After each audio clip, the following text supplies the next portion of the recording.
YouTube, what is going on, guys? It's your boy Mac. We got a big coffee because this is a big video today. We're going over my last trade of the year. It's going to be a great breakdown, and I'm excited to teach you some lessons and stuff like that. I know you guys, I saw the poll. I know you guys love seeing the trade breakdown, so I'm going to be doing sit down videos and then breakdowns every other one. So yeah, before we get into this video, guys, I just want to say you guys are crushing it. You did everything that I asked for. We are 300 subscribers or less than 300 subscribers away from 10,000. That was the goal at the beginning of the year, guys. I had just over 1,000 subs. I had just over 1,000 subs. To think that we're about to hit 10,000 is crazy. I know I talked about this in the last video, but I just wanted to say thank you from the bottom of my heart, for real. And if you're new to this channel, please drop a like, drop a comment, and it really helps the algorithm. So I really appreciate it from the bottom of my heart. I'm gonna try and go in as much detail as I can for you guys, because I know a lot of you guys learned a lot from the last one. So I'll see you guys on the charts. Let's break this down. All right, guys, thanks for joining me over on the charts. Before you guys say anything, I know you're saying, oh my God, this is USD Swiss franc, where's EU, all that stuff. So if you guys remember at the end of my video where I talked about how I only traded EU for well over a year, I talked about how I'm gonna let you guys know what I will be doing in the new year for when EU isn't maybe moving the best. So what I decided to do heading into 2023 here is add one more pair. I'm gonna be adding USD CHF. I've been absolutely loving the pair. I've been testing it, and I started to take some trades on it, and I've been reading the market very well on it. This trade here that you guys are about to see is very clean from the higher time frame all the way down to the lower time frame. I'm going to show you guys the whole entry process, what I was looking at on the higher time frame and all that stuff, but don't freak out that this isn't a USD or a Euro USD trade. The point of this is it'll allow me, for when Euro USD is chopping around and stuff like that, it'll give me more variety.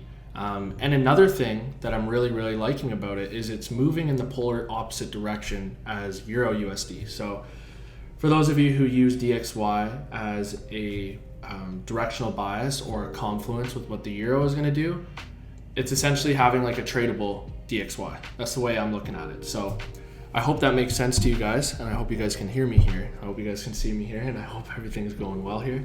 But just don't freak out. Let's jump into the video here. I'm gonna try and explain it the best I can and stuff like that, and let's just jump in, okay? So let's go. All right, guys, so obviously I'm on bar replay here. I'm gonna show you guys the trade screenshots before and after, before I took it, my thoughts and stuff like that, but bear with me here with the bar replay tool. I know it can glitch, whatever it may be. So right off the bat, guys, we can see obviously Swissy's been super bearish, right?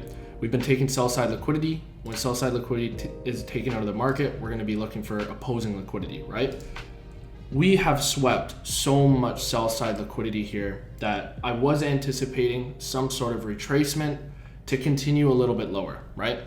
We did take out this daily low over here at 92,829, and we have mitigated this high probability order block that swept liquidity to the left, causing a move to the upside, right? These are the order blocks that I like to use.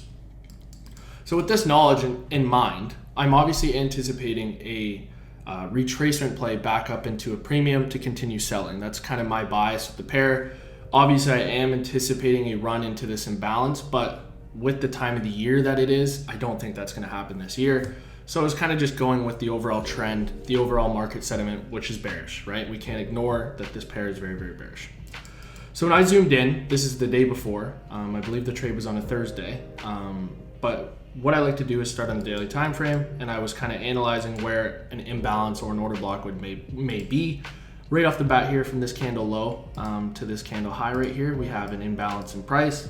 For those of you that don't know, an imbalance in price, it kind of is like a magnet for price, because an imbalance means momentum. It's an imbalance in orders. The market will find those areas and retrace to those areas, okay? So that's the best way I can explain it right now. So right off the bat, from this candle low to this candle high, I was looking at this area to continue my sells, right? I didn't want to sell in any other areas all the way down here because we were not in a premium, right? From this daily leg to this daily leg down here, this was above 50%, so this isn't a premium. This is where I want to be selling, right? When I jump down to the lower time frame here, I'm just going to delete this for 2 seconds, guys. And I know you can see all this, okay? But I just think it'll be a lot easier. I think it'll be a lot easier to just have this on. So kind of just ignore it, or maybe I will do this. Yeah, I'll do this, okay? So we obviously have this imbalance in price right here. So I'm gonna label this right now, daily imbalance. Hope you guys can see me and everything's going all well. I'm gonna try and explain this. I don't wanna speed through this because I want you guys to learn something and I want you guys to see my thought process and all that stuff, okay? So right off the bat, we have this buy side liquidity pool over here. If I just take this candle high, or you know what, even better, we can take it from over here. This was a daily high, right? We know liquidity points, daily highs, daily lows are all key reversal areas. The market will take one, usually head the other way. Doesn't have to be a full-on reversal, but a lot of the time it'll spark a retracement at bare minimum, right? To me, my bias here, and you guys are gonna see as we go on with the video on how my full bias was not met, but what I was anticipating was, since we ran this to the left, I was anticipating a run down to this previous day low. Now, looking at it now, I understand that we have already taken a ton of sell side and we have mitigated a higher time frame order block to the left. So a retracement back up into a premium, maybe a deeper premium, a retracement up into the imbalance up here was expected, right? But nonetheless, I still couldn't ignore the bearish momentum. So that's why I was looking for this trade, okay? So with that in mind, like I said, we had swept liquidity to the left, okay? What that means is we are going to be looking for liquidity in the opposing direction, right? Which would be below these lows, right? These significant short-term lows are where stop losses will be, and that's what I mean by liquidity, okay? So when we take one, we're gonna be looking for the other. So I'm just gonna mark this out like this, okay, as a liquidity area. Okay, boom, let's jump down to the 15-minute time frame here. So looking on the 15 time frame, I know it was very, very choppy. Again, time of the year, right? This is why I'm not trading for the rest of the year. I'm gonna relax, have the holidays with my family and just chill with my girlfriend and stuff. I think you guys should too. That way you can step into the new year absolutely buzzing, ready to go, and we're gonna have a killer year, okay? So not only, guys, was this an internal liquidity area here, but this was also London session low, right? We know Asia lows, Asia highs, London low, London high. That's liquidity, right? That's where the market's going to be kind of looking for money to continue in the opposing direction, to continue in the current direction. It can't move. You can't win without someone losing, right? Like I talked about before, it's a zero-sum game. So for you to win that short trade, someone has to be going long down here, right? Vice versa. Right off the bat, we can see that London swept liquidity and we started to have a move down. We had this order block over here. Now, you guys know I only trade New York session, right? I only trade New York session. I'm just going to rewind this for a second like this. A little bit cleaner, okay? So once I'm on the higher time frame, I jump all the way down to the lower time frame. My lowest time frame that I usually go to is the 5-minute. This week, because of the price action, or sorry, these last couple of weeks, sometimes I will jump down to the M1, the M2. It depends on the cards I'm kind of being dealt. My higher time frame setups, my A+ setups, they don't involve lower than the 5-minute, right? So if it's a ranging environment, maybe I'll look at the lower time frames and stuff like that, but that's besides the point. We'll talk about that in another video, okay? So like I said, mitigation of a higher time frame POI, which is the imbalance here, right? We swept liquidity here, so we're gonna be looking for internal liquidity, opposing liquidity. And we can see here that we have a nice 5-minute order block right here that swept the candle to the left before causing a move down, causing an imbalance here, right? You can see as well over here that this, I'm just going to mark this out like this. This low right here, I classified as a break of structure because it, on the lower time frame at least, it doesn't look like it on the 5-minute. But this candle went and created a new high here. So for me, when we broke below this candle, this was a shift in market structure. It was letting me know, okay, odds are we're gonna be targeting London low. And you guys remember my video, I talked about ICT concept where if it's gonna be a bearish New York, 70% of the time or more, London high is gonna hold. So we can see right now, look at the reaction we're having off of London high area. This whole area here, you can see we mitigate the order block and we just shoot down. Now, this was a result of a small news event. I can't remember what one, but nonetheless, it was showing me where the market wanted to go. When we look here, we had an inducement, right? So we had early sellers getting in here, we took them out, and then we had a strong move to the downside, chilling within this 15-minute order block, 5-minute order block, whatever time frame you're on. This right here is gonna trick more buyers into the market, right? Because they're going with the structure. But because we know on the higher time frame, that we've mitigated a higher time frame area and we know how the market moves, we know we're going to be looking for internal liquidity. That's why I was confident with being on this side of the market and not this side of the market looking for longs, right? Which ended up being the thing, and you guys will look later on in the video, okay? But just stay with me here and take some notes if you can. When I jump down to the even lower time frame, it looked very, very clean, right? We have now taken buy side liquidity out of the market. We even mitigated a 3-minute order block if we did want to refine that, and we've had that break of structure, okay? So then what I wanted to see here, news. Don't let news candles freak you out, okay? So a lot of the time when news comes out, the candle is gonna look exactly like this, especially on like the 15-minute, okay? The candle isn't gonna look the hottest.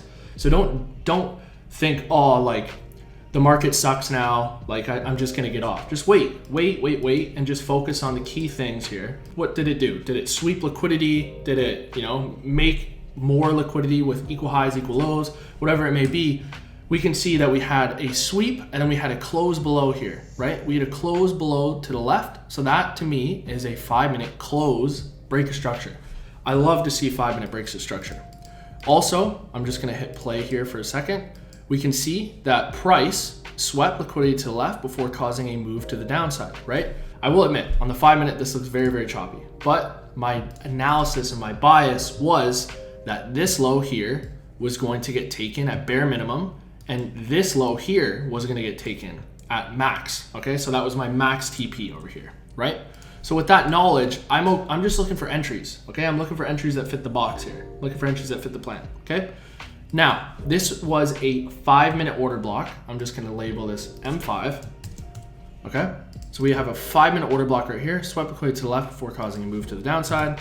I jump down to the lower time frame here, right? And we have a imbalance, right? The only reason I'm jumping to the lower time frame here is because of the noise from the news here. But nonetheless, my order block and my POI was a 5-minute order block, okay? So this was all based on the higher time frame. On the 2-minute time frame, you can see that we have this nice imbalance right here, right? So this order block, we went and caused an imbalance. And if you look on the M1, I know we're going even lower, but this just adds a little bit more clarity. This high went and created a new low. So then we officially, on the M1, had a break of structure again, right? So we're just following bearish order flow right now, right? If I just mark this across like this, you can see that we are following bearish order flow, right? And where are we gonna be following bearish order flow to? This low at least, maybe Asia low, maybe over here, right? So with that knowledge, I'm gonna jump back to the M2 just to show you guys. I know I've talked about it in a video on the breakdown, so if you guys are not following the RM Trading Instagram account, I'll leave it in the description. It's _RM Trading, I believe. Double check with the double check in the description of the video.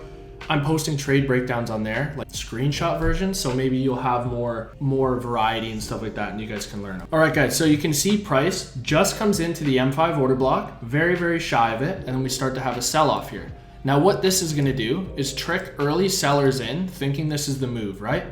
I look at that as inducement, right? So I wanna see an old high get taken out before we go lower, right? Because if you don't see any liquidity, you are liquidity, right? So what I wanted is a move up like this and then target into these areas, right? I had my first TP down here below London low, just because of the time of the year. And I'm very, very big on taking partials at big liquidity areas like this. And you guys are gonna see why in just a second, okay? So we have the old high here. We can see we started to move down, tricking early people into the market. This is my POI. This ended up filling me though, in a good fill, like 767. I think this thing ended up filling me in. Stop loss was obviously 870. Okay, so my stop loss was at 870, just above this high.